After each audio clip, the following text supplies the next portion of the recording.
আসিবে কি সুন্দর সহজ মাশাআল্লাহ।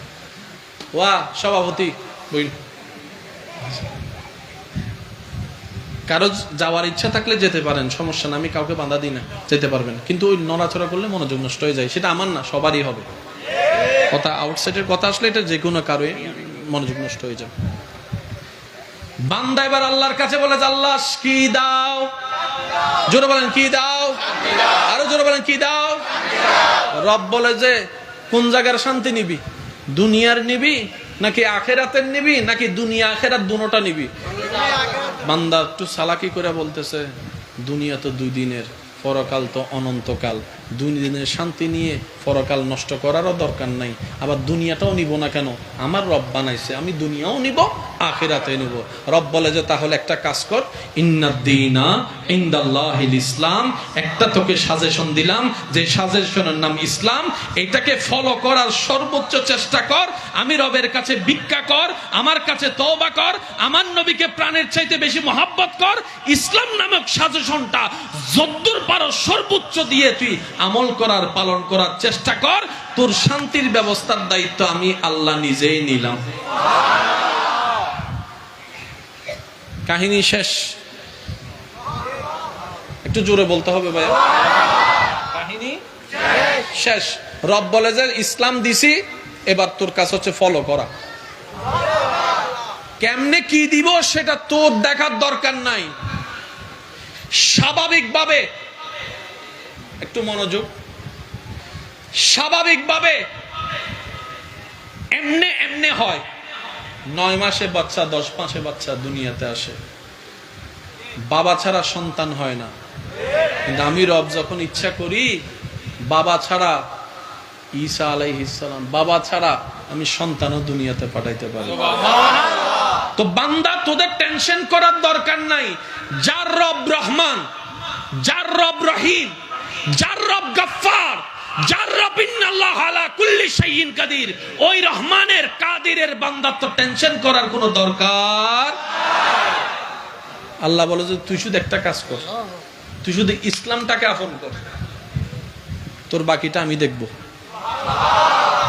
এবার বলেন সেই ইসলামের ভিতরে নামাজের কথা আছে না নাই? নামাজ পড়লে সওয়াব আছে না নাই? ওযু বানাইলে সওয়াব, আরেকটু জোরে, রুকু সিজদা করলে সওয়াব, রমজানে রোজা রাখলে সওয়াব, সেহরি খাইলে সওয়াব, ইফতার করলে সওয়াব, নামাজ পড়লে সওয়াব, তারাবি পড়লে সওয়াব, জানাজা পড়লে সওয়াব, ঈদের নামাজ পড়লে সওয়াব। এই সওয়াবগুলা কাল হাসরের ময়দানে দাড়ি পাল্লাই নেকির পাল্লা বাড়ি হওয়ার কাজে লাগবে, জান্নাতের রাস্তা সহজ হয়ে যাবে। তাহলে দুনিয়ার ভিতরে নামাজ আছে না নাই? তাহলে পরকালের ফায়দাও আছে না নাই? একটু জোরে বলেন আছে না নাই? এবার বান্দা বলে যে আল্লাহ তুমি না বলছো 2 জগতের শান্তি দিবা, আমি তো নামাজ পড়লাম ইসলাম মেনে, পরকালের সওয়াব তো পাইলাম, দুনিয়ার লাভ কি হলো? আমি বুঝাতে পারছি না মনে হয় আপনাদেরকে। আমরা শান্তি চাই কয় জগতে? দুনিয়া এবং আখিরাত। দিবেন কে? আল্লাহ। আমাদের রাস্তা সহজ করার জন্য যে সাজেশন দিয়েছেন, সাজেশনের নাম ইসলাম। জোরে বলেন সাজেশনের নাম ইসলাম। এই ইসলামের ভিতরে নামাজের কথা আছে না নাই? তার মানে নামাজের ভিতরে পরকালীন কল্যাণও আছে, দুনিয়ার কল্যাণও আছে। সুবহানাল্লাহ বলেন। এই কথাটা মনে রাখবেন, ইসলামের প্রত্যেকটা আদেশের ভিতরে পরকালীন বেনিফিটও আছে, দুনিয়ার বেনিফিটও আছে। এবার বান্দা যখন নামাজ পড়লো, সে তো জানে ডান কাঁধের সওয়াবের পাল্লা ভারী হয়েছে রবের দয়ায়, তাহলে পরকালীন হিসাব পেয়ে গেলাম। সুবহানাল্লাহ জোরে বলি, পরকালীন ফায়দা হিসাব পেয়ে গেলাম।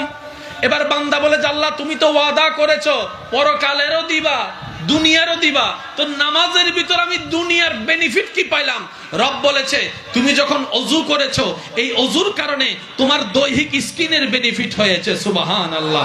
তুমি যখন নিয়ত করেছো, এই নিয়তের মধ্যে তোমার চিন্তা শক্তির পবিত্রতা এসেছে, সুবহানাল্লাহ। তুমি যখন হেঁটে হেঁটে গিয়েছো, এই হাঁটার মধ্যে পরাকালীন সওয়াবও হয়েছে, দুনিয়ার ব্যায়ামও হয়ে গিয়েছে, সুবহানাল্লাহ। তুমি যখন সুবহে সাদিকে ফজরের নামাজ পড়তে উঠেছো, ওই পরাকালীন সওয়াবও যোগ হয়েছে, তোমার ব্রেনের মধ্যে ঠান্ডা শীতল বাতাস লেগে ব্রেনের উপকারের ব্যবস্থা হয়েছে, সুবহানাল্লাহ। তুমি যখন পরিপূর্ণভাবে উপযুক্ত নিয়মে রুকু করেছো, ওই রুকু করার কারণে সুবহান রাব্বিয়াল আযীম বলার কারণে পরকালীন সওয়াবও যোগ হয়েছে। ঠিক তেমনি ভাবে তোমার কোমরের ওষুধের ব্যবস্থা হয়েছে, হাঁটুর ওষুধের ব্যবস্থা হয়েছে, পায়ের ওষুধের ব্যবস্থা হয়েছে।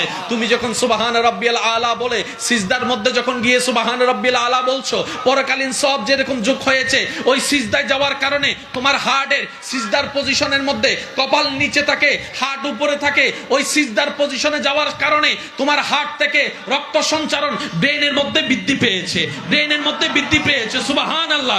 ব্রেনের মধ্যে বৃদ্ধি পেয়েছে, কপালটা সিজদা জায়গা লাগার কারণে ওই কপালের মধ্যে রিল্যাক্সিং হয়েছে।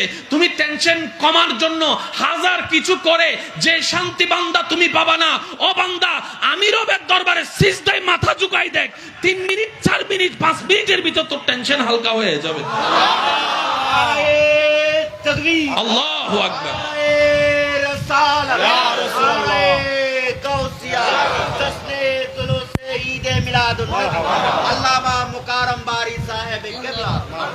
তাহলে নামাজের ভিতরে ফরক আলো দুনিয়াও, যার যত শক্তি আছে। এই যে আপনারা সুবহানাল্লাহ বললেন, আরেকবার বলেন। এটার মধ্যে ফরকাল, এটার মধ্যে ফরকাল, আবার দুনিয়ারও, দুনিয়ার একটা জিনিস শুধু এতটুকু বলি, এই টাইমে যদি এখানে থাকেন, বাইরে যাই মারামারি করিবে সুযোগ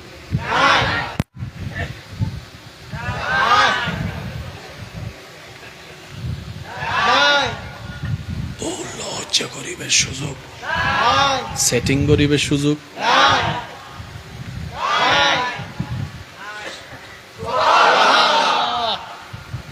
বুঝিলে বুঝফতারি, মানিলে পার, মানিলে পার বরাবর, না মানিলে কের বরাবর। বুদ্ধিমান করে মানিল সহ্য নগরে। কত ভালো লাগে আমার নূর নবীর নাম, আরো ভালো লাগে দরুদ সালাম নবীর, দরুদ সালাম নবীর, দরুদ সালাম। আল্লাহুম্মা সাল্লি আলা সাইয়্যিদিনা মুহাম্মাদিন। সবাই আল্লাহুম্মা সাল্লি আলা সাইয়্যিদিনা মুহাম্মাদ। উচ্চ আওয়াজে একবার বলেন মারহাবা।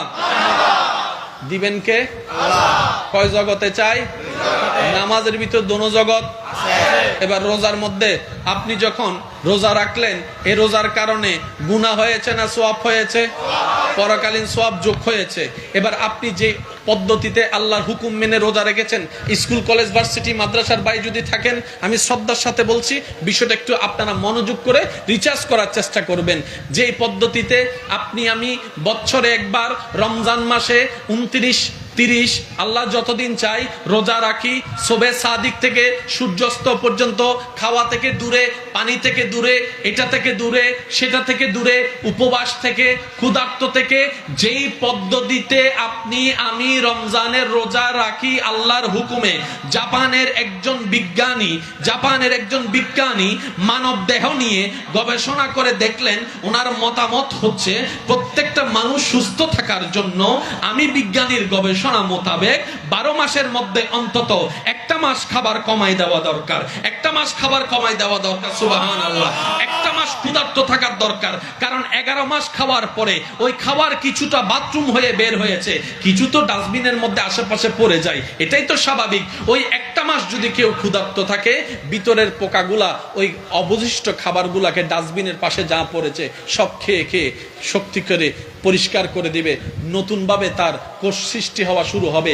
ওই বৈজ্ঞানিক যে পরামর্শ দিয়েছে ইসলাম সেটাকে রোজা বলে 1450 বছর থেকে পরিচয় করা দিয়েছে। এবার সত্যি করে বলেন, শক্তি বাড়ে না কমে কখন? খাইলে শক্তি বাড়ে, খাইলে শক্তি না খাইলে শক্তি কমে। কিন্তু রমজান মাস উল্টা হয়ে যায়, ইফতারের সময় হাইয়ারে এই উঠছো না বাড়ির, বাস্তব না বাস্তব? আর রমজানের সারাদিন না খাইয়া কাজ করে এরকম অনেক মানুষ। বুকে তৃষ্ণা লাগে না, অন্য মাসে যে পরিমাণ লাগে এখন সে পরিমাণ লাগে না। অন্য মাসে যে খিদা লাগে এই মাসে সেটা লাগে না। রব বলে যে সেটাই তো বান্দা তোদেরকে বুঝাতে চাচ্ছি, আমি রবের হুকুম যদি মানতে পারিস, কোন রকম ধৈর্য ধরে কষ্ট করে শয়তানের মুখে লাথি মেরে মনের চাওয়ার বিপক্ষে দাঁড়িয়ে আমি আল্লাহ ওয়াদা দিলাম দুনিয়াও তোর জন্য নিয়ামত হবে, কবরও সুন্দর হবে, হাসরও পরকালের পাশ হবে, জান্নাতে তুই বান্দার জন্য ঘর হয়ে যাবে। বুদ্ধিমানরা ওইটা নেয়, আর আমাদের মতো গাদারা টুসি দুইটা মাইরা জিততে চায়। বুঝতে পারি না আমরা কথা। আমাদের মতো গাদারা কি হইউজ যে হইয়ের দুয়া মারিয়ার আইতো জিতি গে। সালাক না গাদা? আমি গাদা, আমার মতো গাদা কে গেছে? হাত তুলেন তুলেন তুলেন তুলেন। বোঝো না জিবান নো তুলিবে সাইও জান্নাতি বে বাংলার। আমরা সবাই কি জোরে বলেন? আমরা সবাই কি? মাঝে মধ্যে রাস্তার কুকুরও আমাদেরকে দেখলে হাসে।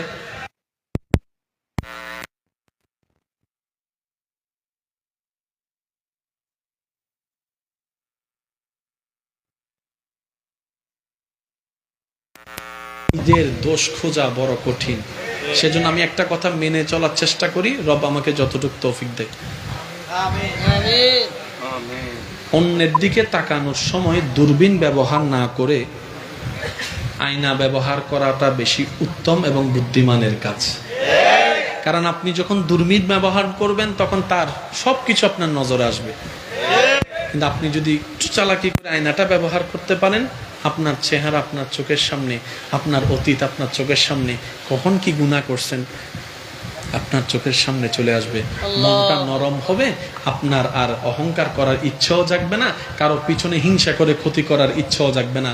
তখন বারবার মন বলবে নিজে বাঁচলেই তো বাপের নাম, নিজে বাঁচলেই তো বাপের নাম, আগে নিজে বেছে নি তারপরে পরের চিন্তা করব।